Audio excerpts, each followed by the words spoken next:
जय माता दी। ओम नमः शिवाय। आज हम पढ़ रहे हैं इंदिरा एकादशी की व्रत विधि, व्रत कथा और पारण का समय। इंदिरा एकादशी का व्रत 17 सितंबर बुधवार को रखा जाएगा और पारण का समय 18 सितंबर गुरुवार को 5:45 एवं से 8:12 एवं तक होगा। आश्विन माह के कृष्ण पक्ष की एकादशी इंदिरा एकादशी कहलाती है। इस दिन भगवान शालिग्राम की पूजा कर व्रत रखना चाहिए। पवित्र होकर शालिग्राम को पंचामृत से स्नान कराकर वस्त्र पहनाएं, भोग लगाएं और पूजा आरती करें। पंचामृत वितरण कर शालिग्राम पर तुलसी अवश्य चढ़ाने। इस प्रकार जो इस व्रत को करते हैं वे करोड़ों पितरों का उद्धार करें स्वयं स्वर्ग लोक को जाते हैं। आश्विन माह के कृष्ण पक्ष की इंदिरा एकादशी को यह व्रत रखा जाता है। अन्य एकादशियों की तरह यह एकादशी भी भगवान विष्णु को समर्पित है। इंदिरा एकादशी पितृपक्ष में पड़ती है, इसलिए इसका महत्व और भी बढ़ जाता है। धार्मिक मान्यताओं के अनुसार इस दिन व्रत करने से जातक को सुख, समृद्धि, धन, वैभव के साथ साथ उनके पितरों की असीम कृपा और आशीर्वाद प्राप्त होता है। इंदिरा एकादशी की व्रत कथा। धर्मराज युधिष्ठिर कहने लगे, हे भगवान, आश्विन कृष्ण एकादशी का क्या नाम है, इसकी विधि तथा फल क्या है, सो कृपा करके कहिए।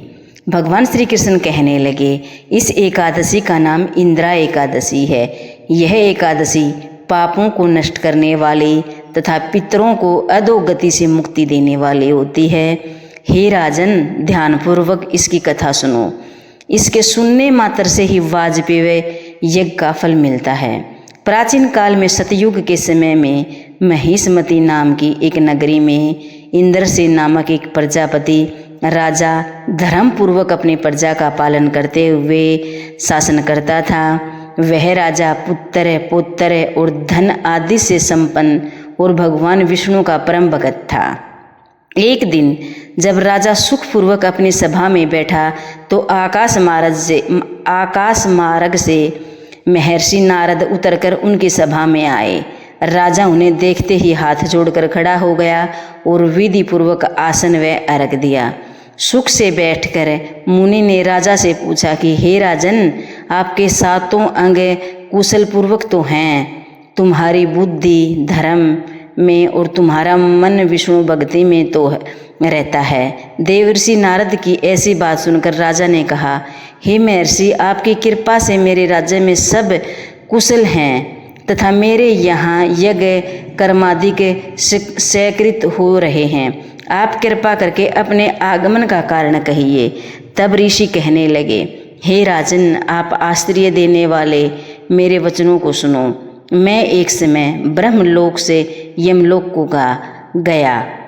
वहाँ श्राद्ध पूर्वक यमराज से पूजित होकर मैंने धर्मशील तथा सत्यवान धर्मराज की प्रशंसा की।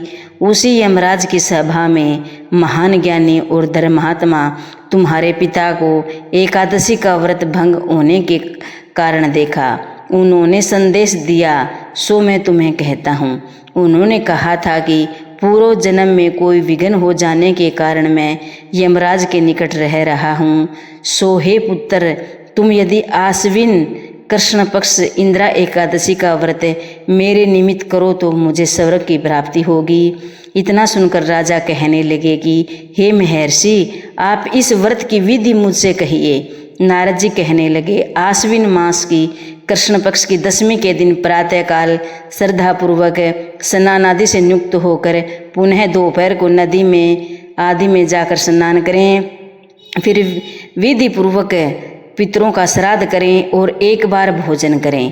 प्रातःकाल होने पर एकादशी के दिन दातून आदि करके स्नान करें। फिर व्रत के नियम को विधि पूर्वक ग्रहण करता हुआ प्रतीक्षा करें कि मैं आज संपूर्ण भोगों को त्याग कर निराहार एकादशी का व्रत करूँगा।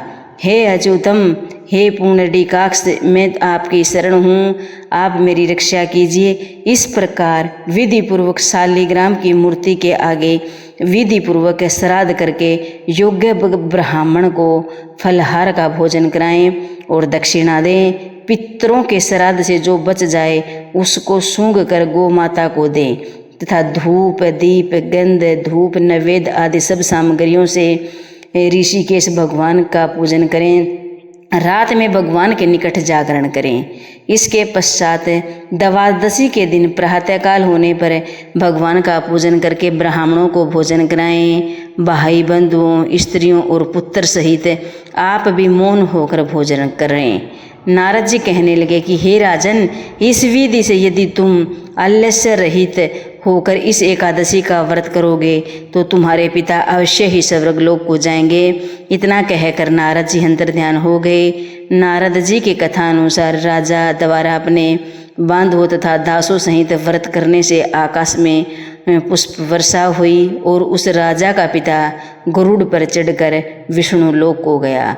राजा इंद्रसेन ने भी एकादशी के व्रत के प्रभाव से निकटतम राज्य करके अंत में अपने पुत्र को सिंहासन पर बैठाकर स्वर्गलोक को गया।